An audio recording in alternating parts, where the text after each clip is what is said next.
हरे कृष्णा, जय श्री हरि, ओम नमः शिवाय। प्रिय भक्तजनों, आज बृहस्पतिवार के दिन आप बृहस्पति देव की बड़ी ही दुर्लभ कथा सुनेंगे। इस कथा को सुनने से भक्त की सभी मनोकामनाएं भगवान बृहस्पति देव की कृपा से पूर्ण हो जाती है।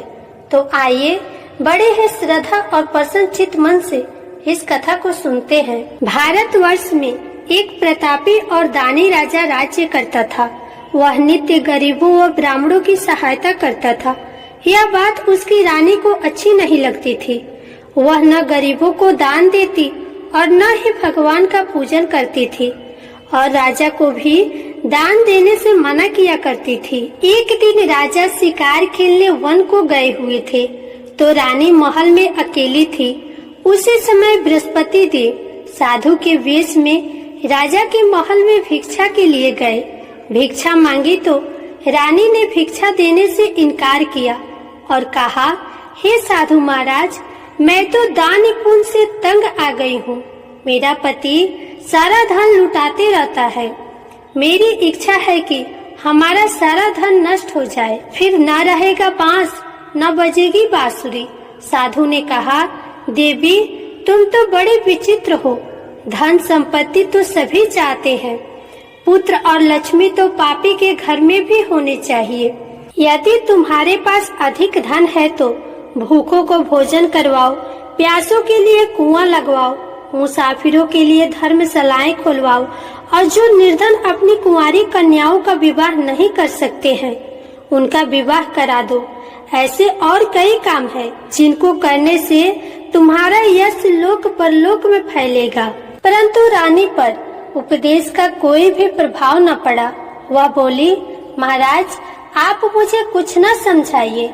मैं ऐसा धन नहीं चाहती जो जगह जगह बांटती फिरूं। साधु ने उत्तर दिया, यदि तुम्हारी ऐसी इच्छा है तो तथास्तु। तुम ऐसा करना कि बृहस्पतिवार के दिन घर लिपकर पीली मिट्टी से अपना सिर धोकर स्नान करना और भट्टी चढ़ाकर कपड़े धोना। ऐसा करने से तुम्हारा सारा धन नष्ट हो जाएगा। इतना कहकर वह साधु महाराज वहाँ से चल दिए। साधु के अनुसार कही बातों को पूरा करते हुए रानी को केवल 3 बृहस्पतिवार ही बीते थे कि समस्त धन संपत्ति नष्ट हो गई। भोजन के लिए राजा का परिवार तरसने लगा।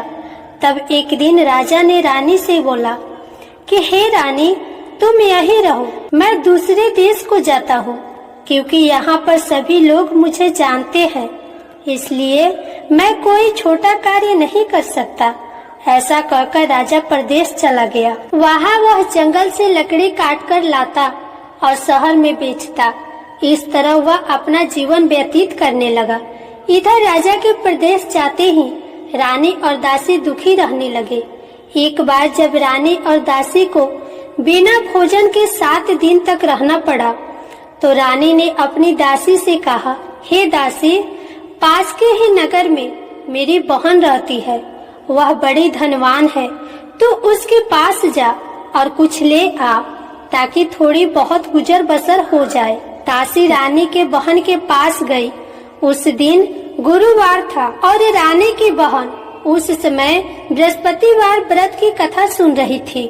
दासी ने रानी की बहन को अपनी रानी का संदेश दिया, लेकिन रानी की बड़ी बहन ने कोई उत्तर नहीं दिया। जब दासी को रानी की बहन से कोई उत्तर नहीं मिला तो वह बहुत दुखी हुई और उसे क्रोध भी आया। दासी ने वापस आकर रानी को सारी बात बता दी। यह सब सुनकर रानी ने अपने भाग्य को कोसा। उधर रानी की बहन ने सोचा कि मेरी बहन की दासी आई थी, परंतु मैं उसे नहीं बोली, इससे वो बहुत दुखी हुई होगी। कथा सुनकर और पूजा समाप्त करके वह अपनी बहन के घर आई। कहने लगी, हे बहन, मैं बृहस्पतिवार का व्रत कर रही थी। तुम्हारी दासी मेरे घर आई थी, परंतु जब तक कथा होती है तब तक न उठते हैं और न ही बोलते हैं, इसलिए मैं कुछ नहीं बोली। कहो दासी क्यों आई थी? रानी बोली, बहन, तुमसे क्या छुपाऊं, हमारे घर में खाने तक का अनाज नहीं है। ऐसा कहते कहते रानी की आंखों में आंसू भर आए। उसने दासी समेत पिछले 7 दिनों तक की भूखे रहने की बात अपनी बहन को विस्तार पूर्वक सुना दी। रानी की बहन बोली, देखो बहन, भगवान बृहस्पति देव सभी की मनोकामनाओं को पूर्ण करते हैं। देखो, शायद तुम्हारे घर में अनाज रखा हो। पहले तो रानी को विश्वास नहीं हुआ, पर बहन के आग्रह करने पर उसने अपनी दासी को अंदर भेजा तो उसे सचमुच अनाज से भरा एक घड़ा मिला। ये देखकर दासी को बड़ी हैरानी हुई। दासी रानी से कहने लगी, हे रानी, जब हमको भोजन नहीं मिलता तो हम व्रत ही तो करते हैं, इसलिए क्यों न इनसे व्रत और कथा की विधि पूछ ली जाए ताकि हम भी व्रत कर सके। तब रानी ने अपनी बहन से बृहस्पतिवार व्रत के बारे में पूछा। उसकी बहन ने बताया, बृहस्पतिवार के व्रत में चने की दाल और मुनक्का से भगवान विष्णु का केले की जड़ में पूजन करे तथा दीपक जलाए, व्रत कथा सुने और पीला भोजन ही करे। इससे बृहस्पति देव प्रसन्न होते हैं। व्रत और पूजन विधि बताकर रानी की बहन अपने घर को लौट गई। 7 दिन के बाद जब गुरुवार आया तो रानी और दासी ने व्रत रखा। घोड़शाला में जाकर चना और गुड़ लेकर आई, फिर उससे केले की जड़ तथा विष्णु भगवान का पूजन किया। अब पीला भोजन कहाँ से आए, इस बात को लेकर दोनों बहुत दुखी थी। चूँकि उन्होंने व्रत रखा था, इसलिए बृहस्पति देव उनसे प्रसन्न थे। इसलिए वे एक साधारण व्यक्ति का रूप धारण कर 2 थाली में सुंदर पीला भोजन दासी को दे गए। भोजन पाकर दासी प्रसन्न हुई और फिर रानी के साथ मिलकर भोजन को ग्रहण किया। उसके बाद वे सभी गुरुवार की व्रत और पूजन करने लगे। बृहस्पति देव भगवान की कृपा से उनके पास फिर से धन संपत्ति आ गई, परंतु रानी फिर से पहले की तरह आलस्य करने लगी। तब दासी बोली, देखो रानी, तुम पहले भी इस प्रकार आलस्य करती थी। तुम्हें धन रखने में कष्ट होता था, जिस कारण सभी धन नष्ट हो गया, और अब जब भगवान बृहस्पति देव की कृपा से धन मिला है तो तुम्हें फिर से आलस्य होता है। रानी को समझाते हुए दासी कहती है कि बड़े मुसीबतों के बाद हमने ये धन पाया है, इसलिए हमें दान पुण्य करना चाहिए, भूखे मनुष्यों को भोजन कराना चाहिए और धन को शुभ कार्यों में खर्च करना चाहिए। इससे तुम्हारे कुल का यश बढ़ेगा, स्वर्ग की प्राप्ति होगी और पितृ प्रसन्न होंगे। दासी की बात मानकर रानी अपना धन शुभ कार्यों में खर्च करने लगी, जिससे पूरे नगर में उसका यश बढ़ने लगा। उधर एक दिन राजा दुखी होकर जंगल में एक पेड़ के नीचे आसन जमाकर बैठ गया। वह अपनी दशा को याद करके व्याकुल होने लगा। बृहस्पतिवार का दिन था। एकाएक उसने देखा कि निर्जन वन में एक साधु प्रकट हुए। वह साधु वेश में स्वयं ही बृहस्पति देवता थे। लकड़हारे के सामने आकर बोले, हे लकड़हारे, इस सुनसान जंगल में तू इतना चिंता मग्न क्यों बैठा है? लकड़हारे ने दोनों हाथ जोड़कर प्रणाम किया और उत्तर दिया, महात्मा जी, आप सब कुछ जानते हैं, मैं क्या करूं? कहकर रोने लगा और साधु को अपनी आत्मकथा सुनाई। महात्मा जी ने कहा, तुम्हारी स्त्री ने बृहस्पतिवार के दिन बृहस्पति भगवान का निरादर किया है, जिसके कारण रुष्ट होकर उन्होंने तुम्हारी ये दशा कर दी। अब तुम चिंता को दूर करके मेरे कहने पे चलो तो तुम्हारे सारे कष्ट दूर हो जाएंगे और भगवान पहले से भी अधिक संपत्ति देंगे। तुम बृहस्पतिवार के दिन कथा किया करो, 2 पैसे की चने मुनक्का लाकर उसका प्रसाद बनाओ और शुद्ध जल से लोटे में शक्कर मिलाकर अमृत तैयार करो तथा कथा के पश्चात अपने सारे परिवार और सुनने वाले प्रेमियों में अमृत व प्रसाद बांटकर खुद भी ग्रहण करो। ऐसा करने से भगवान तुम्हारी सब मनोकामनाएं पूरी करेंगे। साधु के ऐसा वचन सुनकर लकड़हारा बोला, हे प्रभु, मुझे लकड़ी बेचकर इतना पैसा नहीं मिलता जिससे भोजन के उपरांत कुछ बचा सकूं। मैंने रात्रि में अपनी स्त्री को व्याकुल देखा है। मेरे पास कुछ भी नहीं जिससे मैं उसकी खबर मंगा सकूं।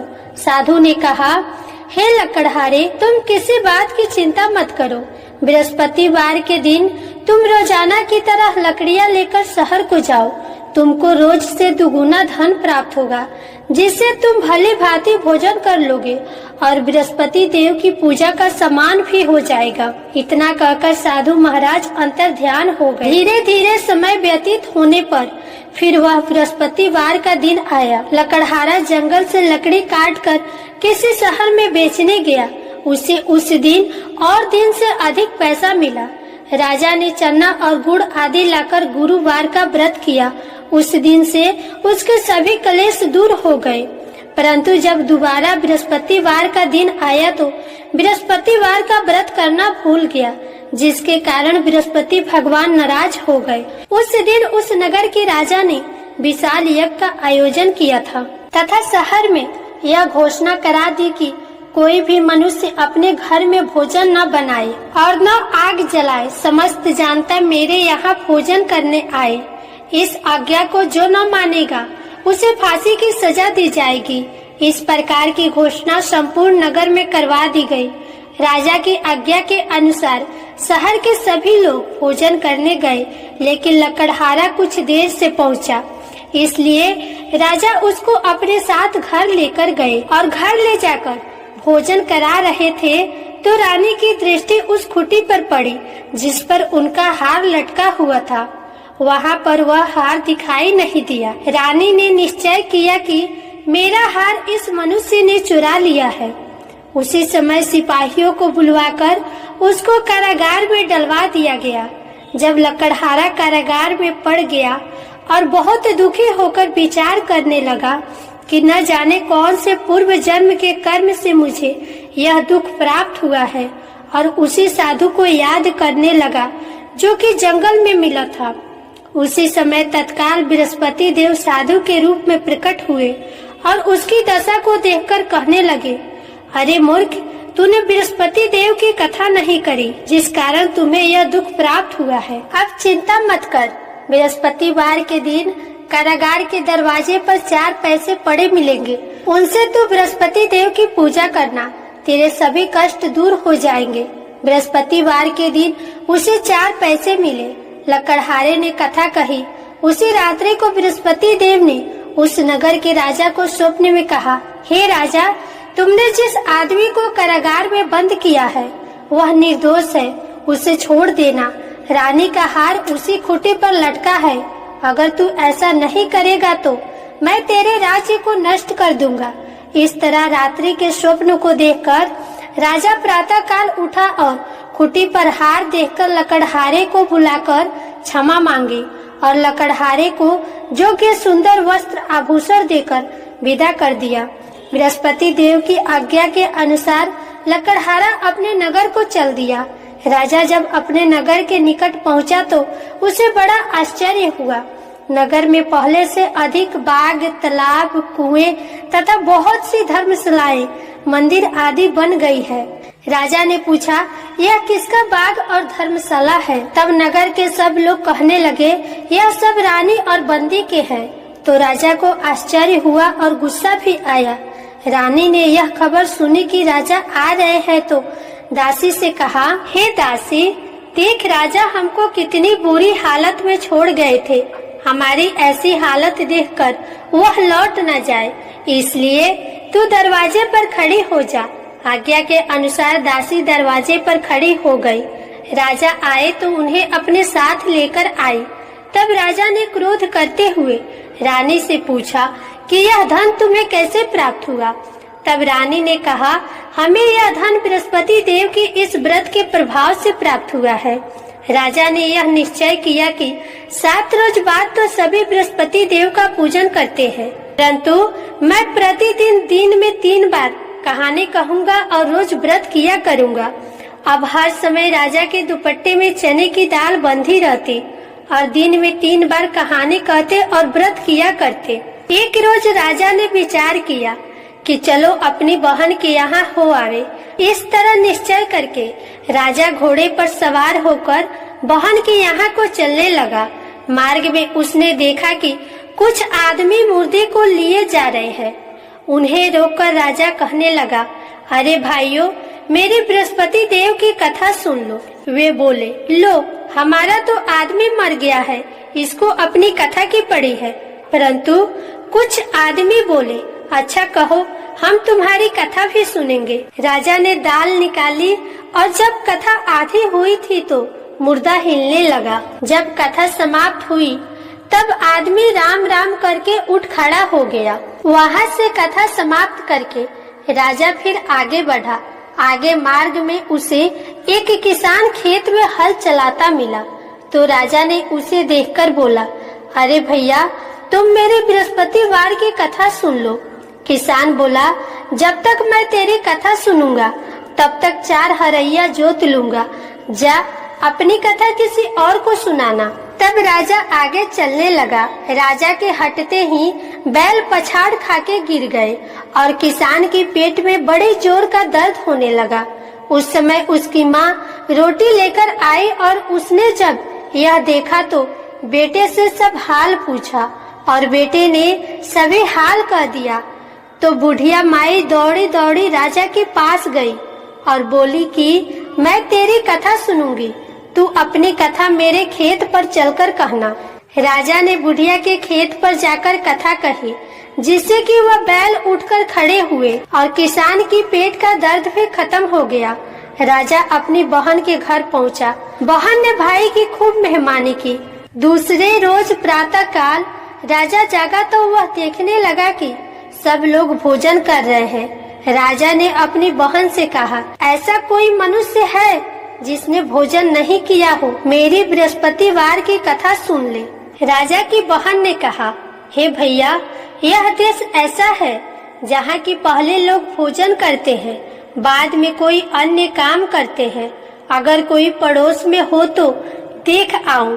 वह ऐसा कहकर देखने चली गई, परंतु उसे कोई ऐसा व्यक्ति नहीं मिला जिसे भोजन न किया। अतः वह एक कुम्हार के घर गई जिसका लड़का बीमार था। उसे मालूम हुआ कि उनके यहाँ 3 रोज से किसी ने भोजन नहीं किया है। रानी ने अपने भाई की कथा सुनने के लिए कुम्हार से कहा तो कुम्हार तैयार हो गया। राजा ने जाकर बृहस्पतिवार की कथा कही, जिसको सुनकर उसका लड़का ठीक हो गया। अब तो राजा की प्रशंसा होने लगी। एक रोज राजा ने अपनी बहन से कहा, हे बहन, हम अपने घर को जाएंगे, तुम भी तैयार हो जाओ। राजा की बहन ने अपनी सास से कहा तो सास ने कहा, हाँ चली जा, परंतु अपने लड़कों को मत ले जाना, क्योंकि तेरे भाई के कोई औलाद नहीं। बहन ने अपने भाई से कहा, हे भैया, मैं तो चलूंगी, पर कोई बालक नहीं चलेगा। तो राजा बोला, जब कोई बालक नहीं चलेगा तो तुम ही अकेली जाकर क्या करोगी? राजा बड़े दुखी मन से अपने नगर को लौट आया। राजा ने अपनी रानी से कहा, हम निर्वंशी हैं, हमारा मुंह देखने का धर्म नहीं है और कुछ भोजन आदि नहीं किया है। रानी बोली, हे प्रभु, बृहस्पति देव ने हमें सब कुछ दिया है, वह हमें औलाद अवश्य देंगे। उसी रात को बृहस्पति देव ने राजा से स्वप्न में कहा, हे राजा, उठो, सभी सोच त्याग दो, तेरी रानी गर्भ से है। राजा को यह बात सुनकर बड़ी खुशी हुई। 9वें महीने में उसके गर्भ से एक सुंदर पुत्र का जन्म हुआ। तब राजा बोला, हे रानी, स्त्री बिना भोजन के रह सकती है, पर बिना कहे नहीं रह सकती। जब मेरी बहन आएगी तो तुम उससे कुछ मत कहना। रानी ने बात सुनकर हाँ कर दिया। जब राजा की बहन ने यह शुभ समाचार सुना तो वह खुश हुई और बधाई लेकर अपने भाई के यहाँ आई। तो रानी ने कहा, घोड़ा चढ़कर तो नहीं आई है, गधा चढ़कर भी नहीं आई है। राजा की बहन बोली, भाभी, मैं इस प्रकार न कहती तो तुम्हें औलाद कैसे मिलता? प्रेम से बोलिए बृहस्पति देव भगवान की जय। बृहस्पति देव ऐसे ही हैं, जैसे जिसकी मनोकामनाएं हैं सभी को पूर्ण करते हैं। जो सत्य भावना पूर्वक बृहस्पतिवार का व्रत करता है, कथा पढ़ता है एवं सुनता है, दूसरों को सुनाता है, बृहस्पति देव उनकी सभी मनोकामनाएं पूर्ण करते हैं। बृहस्पति देव उनकी सदैव रक्षा करते हैं। जो संसार में सत्य भावना और सच्चे हृदय से बृहस्पति देव का पूजन करते हैं, उनकी सभी मनोकामनाएं उसी प्रकार पूर्ण होती है। जैसे राजा और रानी ने बृहस्पति देव की कथा का गुणगान किया, उनकी सभी इच्छाएं बृहस्पति देव ने पूर्ण की। मनुष्य को हृदय से उनका मनन करते हुए जयकारा करना चाहिए। तो प्रेम से बोलिए बृहस्पति देव भगवान की जय, विष्णु भगवान की जय, समस्त देवी देवता की जय। अब आप सुनिए बृहस्पति देव की आरती। ओम जय बृहस्पति देवा, जय बृहस्पति देवा, छिन छिन भोग लगाऊं कदली फल मेवा। ओम जय बृहस्पति देवा, जय बृहस्पति देवा, तुम पूर्ण परमात्मा, तुम अंतर्यामी, जगत पिता जगदीश्वर, तुम सबके स्वामी।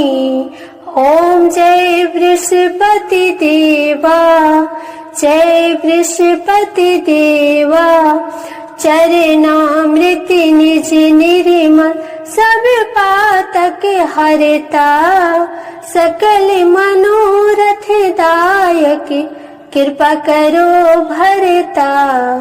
ओम जय बृहस्पति देवा, जय बृहस्पति देवा, तन मन धन अर्पण कर जो जन शरण पड़े, प्रभु प्रकट तब होकर आकर द्वार खड़े। जय बृहस्पति देवा, ओम जय बृहस्पति देवा, दीन दयाल दयानिधि भक्तन हितकारी, पाप दोष सब हरता भव बंधन हारी। ओम जय बृहस्पति देवा, जय बृहस्पति देवा, सकल मनोरथ दायक सब संशय तारो, विषय विकार मिटाओ संतन सुखकारी। ओम जय बृहस्पति देवा, जय बृहस्पति देवा, जो कोई आरती तेरी प्रेम सहित गावे, ज्येष्ठ आनंद बंद सो निश्चय पावे। ओम जय बृहस्पति देवा, जय बृहस्पति देवा, जय बृहस्पति देवा। प्रेम से बोलिए श्री बृहस्पति भगवान की जय, विष्णु भगवान की